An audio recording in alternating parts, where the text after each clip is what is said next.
नमस्कार, आप देख रहे हैं आरडी न्यूज़। मैं हूं योगेश चक्रवर्ती। जनसुराज के सूत्रधार प्रशांत किशोर ने नीतीश सरकार के मंत्री अशोक चौधरी के बाद बीजेपी नेता और बिहार सरकार के उप मुख्यमंत्री सम्राट चौधरी को आज अपने लपेटे में ले लिया। उन्होंने बिहार के चर्चित शिल्पी गौतम हत्याकांड में उन्हें अभियुक्त बताया और कहा कि सिर्फ इसी कांड में नहीं, डिप्टी सीएम सम्राट चौधरी के हाथ खून से कई मामले में रंगे हुए हैं। सुनिए, प्रशांत किशोर ने डिप्टी सीएम सम्राट चौधरी पर क्या क्या आरोप लगाए।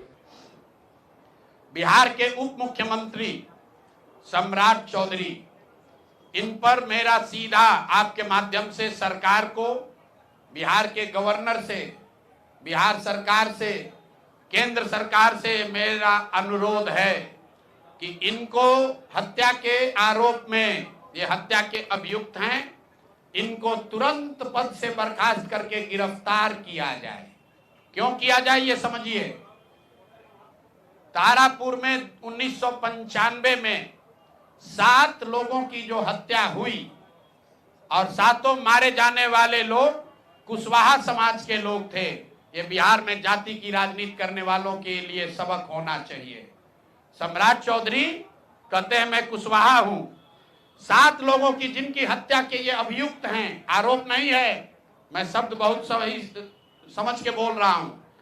7 लोगों की हत्या के अभियुक्त राकेश कुमार उर्फ सम्राट कुमार मौर्य उर्फ Samrat Choudhary, Tarapur case number 44/1995, note कर लीजिए। 44/1995 में 7 लोगों की हत्या हुई, उसमें ये अभियुक्त हुए और जो केस है चीफ जुडिशियल मजिस्ट्रेट को 24/4/1995 को इन लोगों ने डॉक्यूमेंट सबमिट किया। बिहार विद्यालय परीक्षा समिति का एक एडमिट कार्ड सबमिट किया जिसमें बताया गया कि KNVMH सम्राट, ये स्कूल का नाम है, कुमार सर एक स्कूल का नाम है जहां से ये एडमिट कार्ड इशू हुआ है। सम्राट चंद्र मौर्य, पिता का नाम Shakuni Choudhary, date of birth 1/5/81, result fail, number आया 268, कैटेगरी प्राइवेट।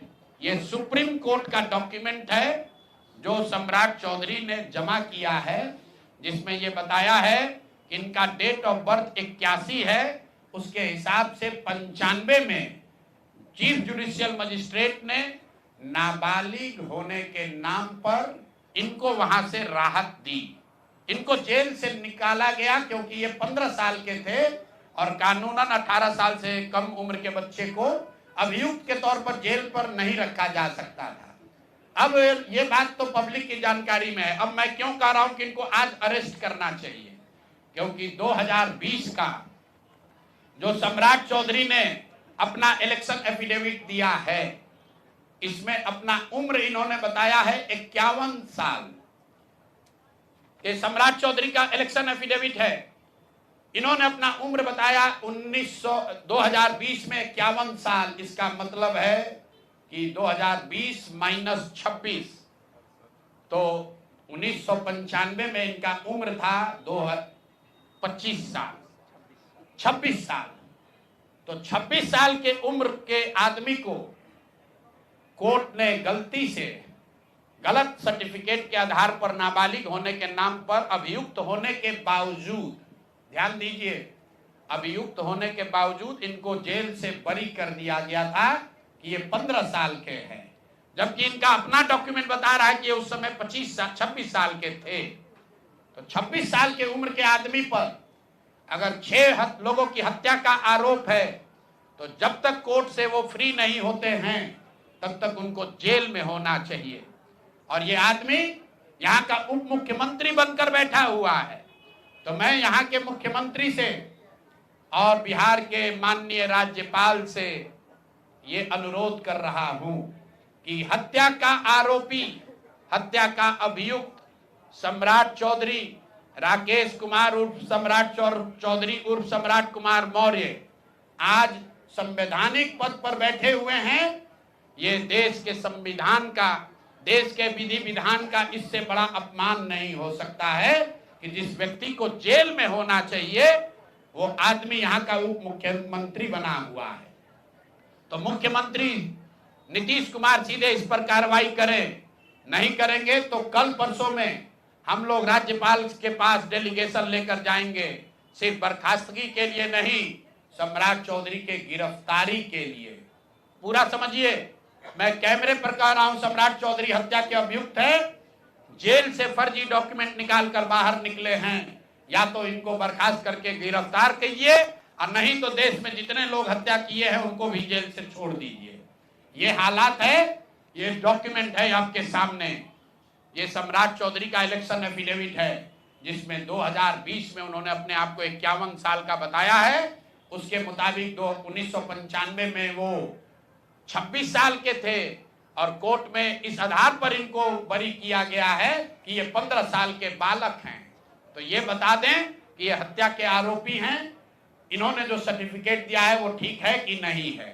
बाकी ये भाई साहब जो घोटाला किए हैं अपने डिग्री उग्री में, तो बहुत छोटी बात है।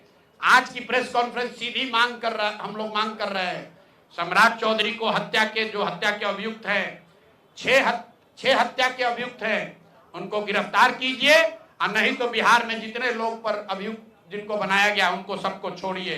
इस देश में अलग अलग कानून नहीं हो सकता है। और ये गृह मंत्री के साथ घूम रहे हैं।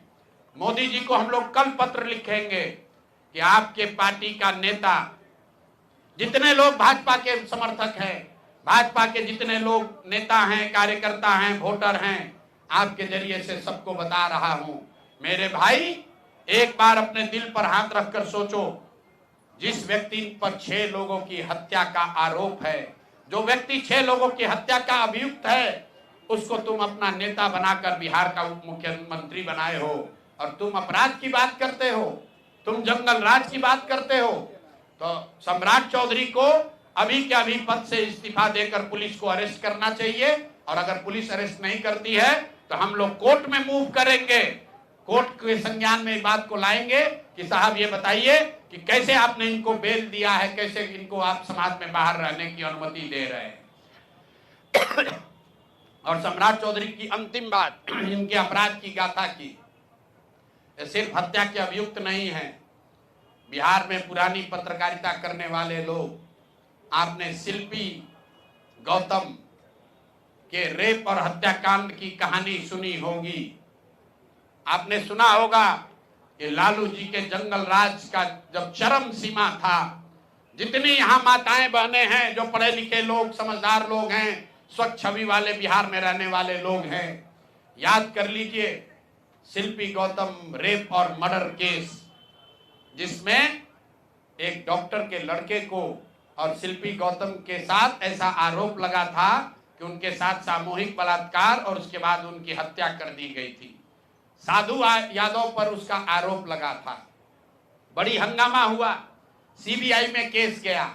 मैं आपके माध्यम से आज पूछ रहा हूं कि क्या अभी के उप मुख्यमंत्री सम्राट चौधरी उर्फ राकेश कुमार उर्फ सम्राट कुमार मौर्य उस केस में संदिग्ध अभियुक्त के तौर पर नामजद थे या नहीं थे, ये प्रेस में वो बता दें, उसके बाद हम उसका डॉक्यूमेंट आपको जारी करेंगे। इनका सीबीआई ने इनको अभियुक्त के तौर पर इनकी जांच की थी कि नहीं, उस मुकदमा में इनको नामजद संदिग्ध बनाया गया था कि नहीं, ये सीधा आपको बता रहे हैं। ये आए और ये पूरा केस तब के भाजपा के नेता सुशील कुमार मोदी जी ने उठाया था।